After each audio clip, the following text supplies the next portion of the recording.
मधुबन के बाबा,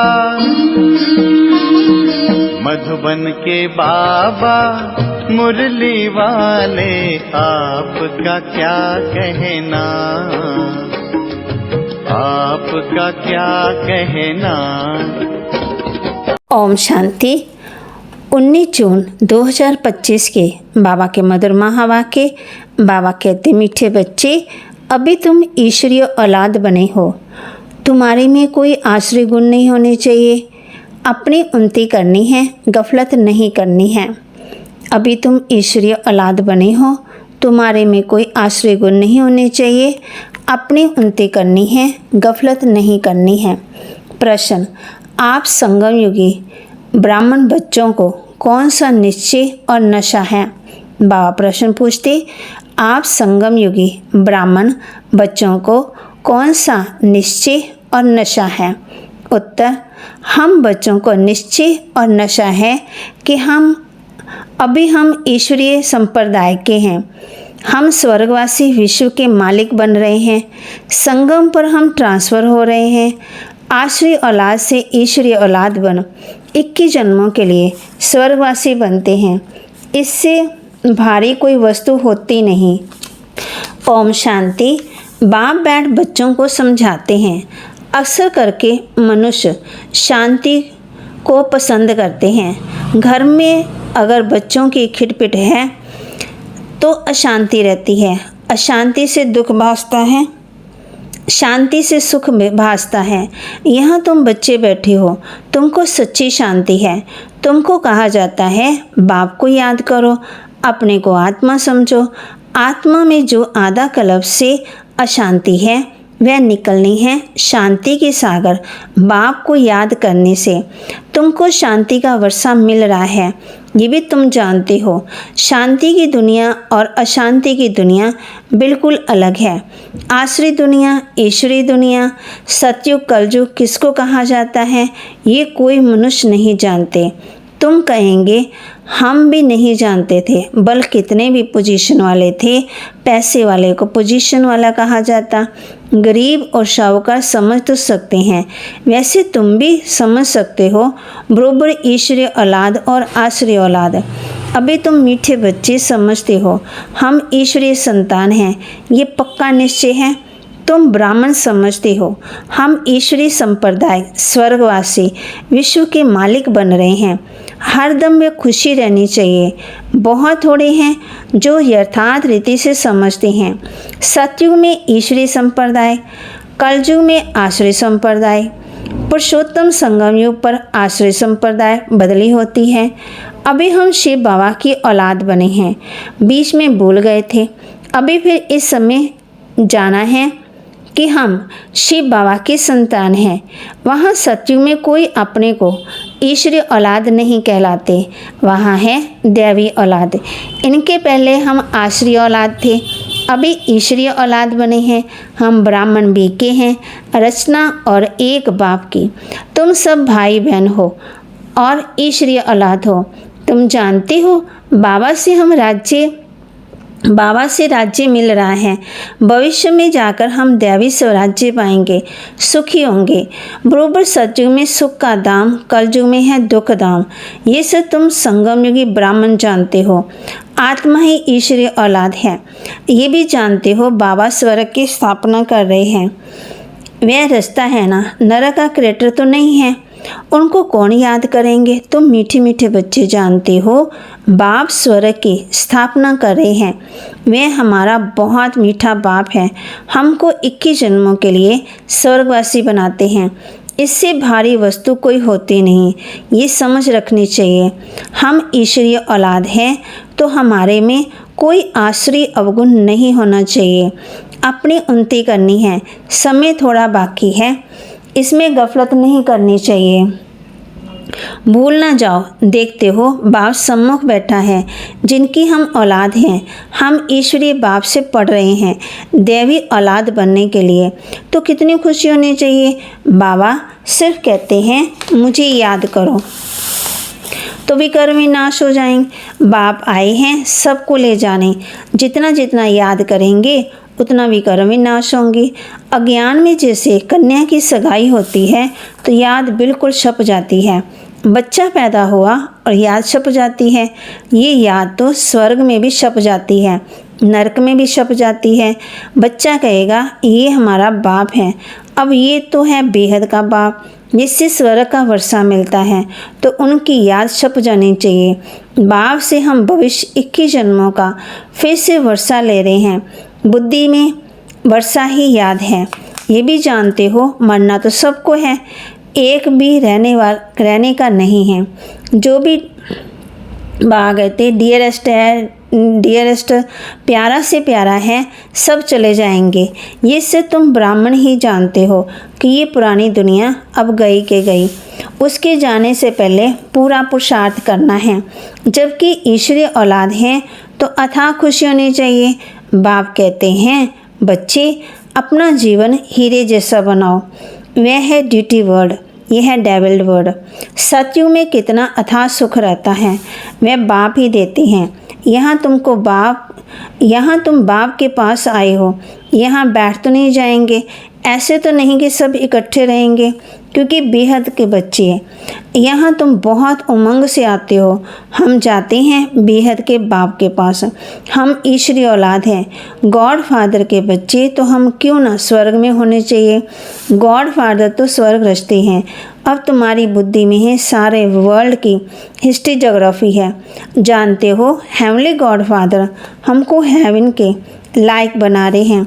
club club बात बनाते हैं। एक भी मनुष्य नहीं जिसको ये पता हो कि हम एक्टर हैं, गॉड फादर के बच्चे हैं। फिर हम दुखी क्यों हैं, आपस में लड़ते क्यों हैं। हम आत्मा सब भाई भाई है ना। भाई भाई आपस में कैसे लड़ सकते, लड़कर ख़त्म हो जाएंगे। यहाँ हम बाप से वर्षा ले रहे हैं। बाप कहते हैं ब्रदर्स को आपस में कभी भी लून पानी नहीं होना चाहिए।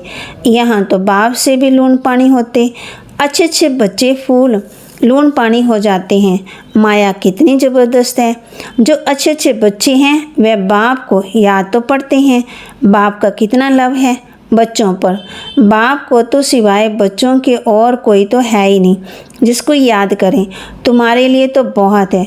तुम्हारी बुद्धि इधर उधर जाती है, धंधे आदि में भी बुद्धि जाती है। हमारे लिए तो कोई धंधा आदि भी नहीं है। तुम अनेक बच्चों ने अनेक धंधे हैं, हमारा तो एक ही धंधा है। हम आए हैं बच्चों को स्वर्ग का वारिस बनाने।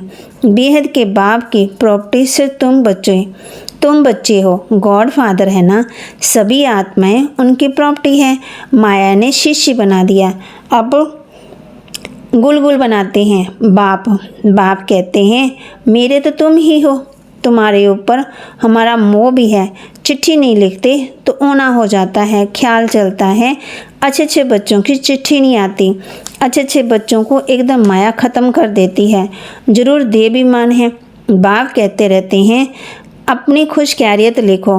बाप बच्चों से पूछते हैं बच्चे तुमको माया हैरान तो नहीं करती है। बहादुर बन माया पर जीत पहन रहे हो। तुम युद्ध के मैदान में हो। कर्म इंद्रियां ऐसे वश करनी चाहिए जो कुछ भी चंचलता ना हो। सतयुग में सब कर्म इंद्रियां वश में रहती है। कर्म इंद्रियों की कोई चंचलता नहीं होती, ना मुख की, ना हाथ की, ना कान की। कोई भी चंचलता की बात ही नहीं होती। वहाँ कोई भी गंध की चीज़ होती नहीं है। यहाँ योग बल से कर्म इंद्रियों पर जीत पाते। बाप कहते हैं कोई भी गंदी बात नहीं, कर्म इंद्रियों को वश करना है, अच्छी रीति पुरुषार्थ करना है। टाइम बहुत थोड़ा है। गायन भी है ना, बहुत गई थोड़ी रही। अभी थोड़ी की भी थोड़ी रह जाती। नया मकान बनता रहता तो बुद्धि में रहता है बाकी थोड़ा समय है। अब भी ये तैयार हो जाएगा, बाकी ये थोड़ा काम है। वह है हद की बात, ये है बेहद की बात। ये भी बच्चों को समझाया गया है। उनका है साइंस बल, तुम्हारा है साइलेंस बल। है उनका भी बुद्धि बल, तुम्हारा भी बुद्धि बल। साइंस की कितनी इन्वेंशन निकालते रहते हैं। अभी तो ऐसे बम्स बनाते रहते हैं जो कहते हैं वहाँ बैठे बैठे छोड़ेंगे तो सारा शहर ख़त्म हो जाएगा। फिर ये सेनाएं, एरोप्लेन आदि भी काम नहीं आएंगी। तो वे साइंस तो वह है साइंस, तुम्हारी है साइलेंस बुद्धि। वह विनाश के लिए निमित्त बने हुए हैं, तुम अविनाशी पद पाने के लिए निमित्त बने हो। ये भी समझने की बुद्धि चाहिए। तुम बच्चे समझ सकते हो बाप कितना सहज रास्ता बताते हैं। बल कितने भी अहलाएं कुब्जाएं, सिर्फ 2 अक्षर याद करने हैं, बाप और वर्षा। फिर जितना जो याद करें और संग तोड़ एक बाप को याद करना है। बाप कहते हैं, मैं जब अपने घर परम धाम में था तो भक्ति मार्ग में तुम पुकारते थे, बाबा आप आएंगे तो हम सब कुछ कुर्बान करेंगे। ये हुए जैसे करनी घोर। करनी घोर को पुराना सम्मान दिया जाता है। तुम बाप को क्या देंगे? इनको मना ब्रह्मा को तो नहीं देते ना, इसने भी सब कुछ दे दिया। ये थोड़ी यहाँ बैठ महल बनाएंगे, ये सब कुछ शिव बाबा के लिए उनके डायरेक्शन पर कर रहे हैं। वह कर्ण करावण हाथ डायरेक्शन देते रहते। बच्चे कहते हैं बाबा आप हमारे लिए एक ही हो, आपके लिए तो बहुत बच्चे हैं। बाबा फिर कहते हमारे लिए सिर्फ तुम बच्चे हो, तुम्हारे लिए तो बहुत हैं। कितने देर के संबंधियों को याद रहती है।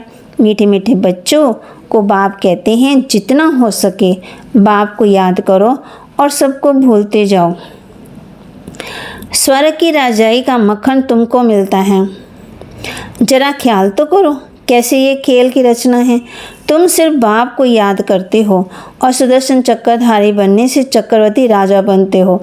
अभी तुम बच्चे प्रैक्टिकल में अनुभवी हो।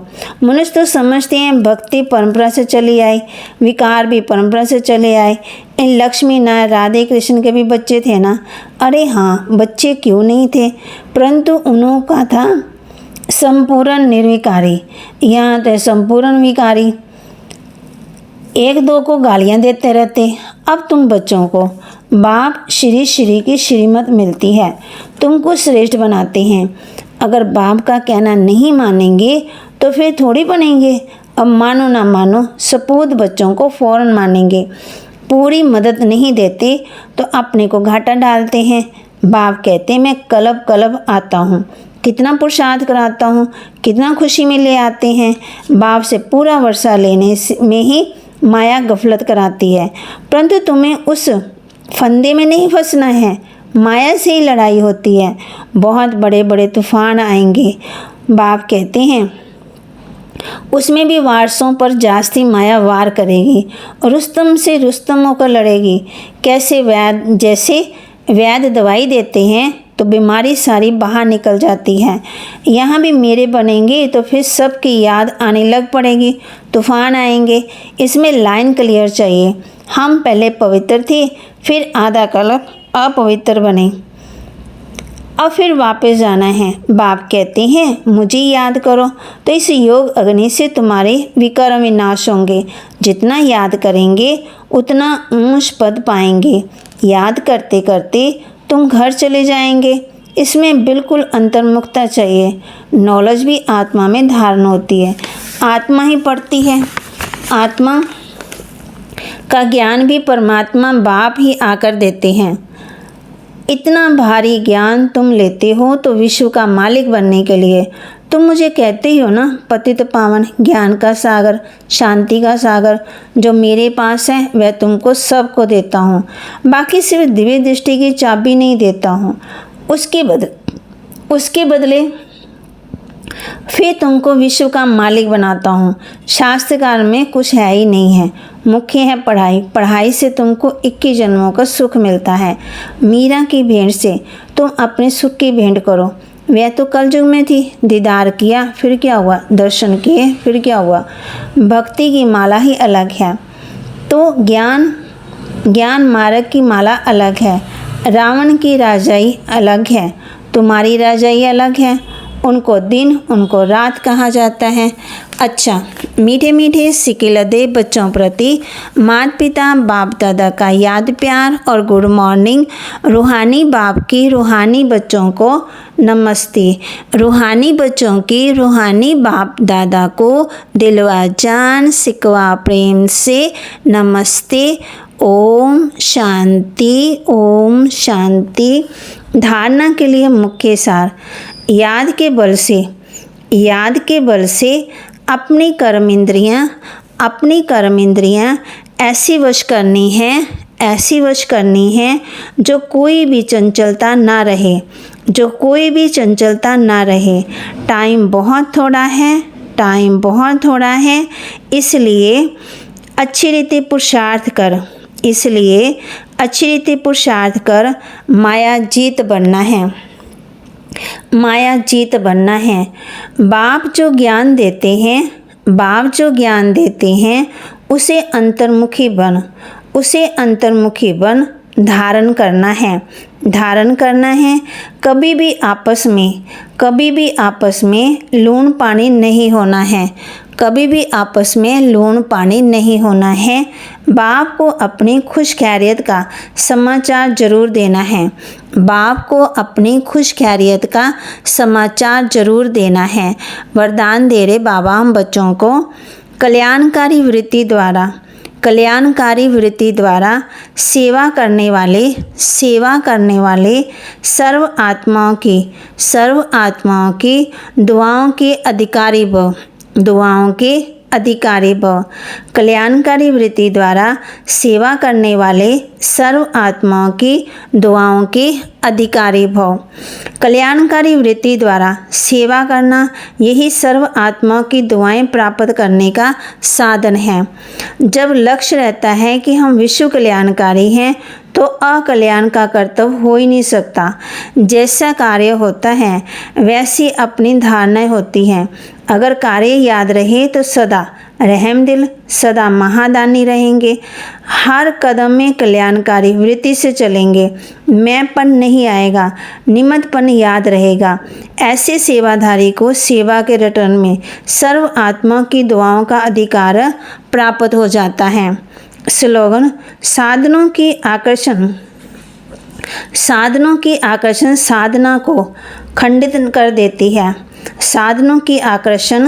साधना को खंडित कर देती है। अव्यक्त इशारे आत्मिक स्थिति में रहने का अभ्यास करो। अंतर्मुखी बनो। अंतर्मुखी आत्माएं 3 प्रकार की भाषा के अनुभवी होती हैं। पहला नैनों की भाषा, दूसरा भावना की भाषा, तीसरा संकल्प की भाषा। ये 3 प्रकार की भाषा रूहानी योगी जीवन की भाषा है। जितना आप अंतर्मुखी स्वीट साइलेंस रूप में स्थित होते जाएंगे उतना 3 भाषाओं द्वारा सर्व आत्माओं को अनुभव करा सकेंगे। अब इस रूहानी भाषा के अभ्यासी बनो। तो बाबा ने कहा है आज किस बात का अभ्यास करना है? नैनों की भाषा, भावना की भाषा, संकल्प की भाषा और कल्याण की वृत्ति रखनी है। सब आत्माओं को दुआएं देनी है और टाइम को सफल करना है। अंतर्मुखी होकर धारणा भी करनी है और बाबा के महावाक्य को लाइक भी करना है, शेयर भी करना है, सब्सक्राइब भी करना है और अपने जीवन में धारण भी करना है। ओम शांति।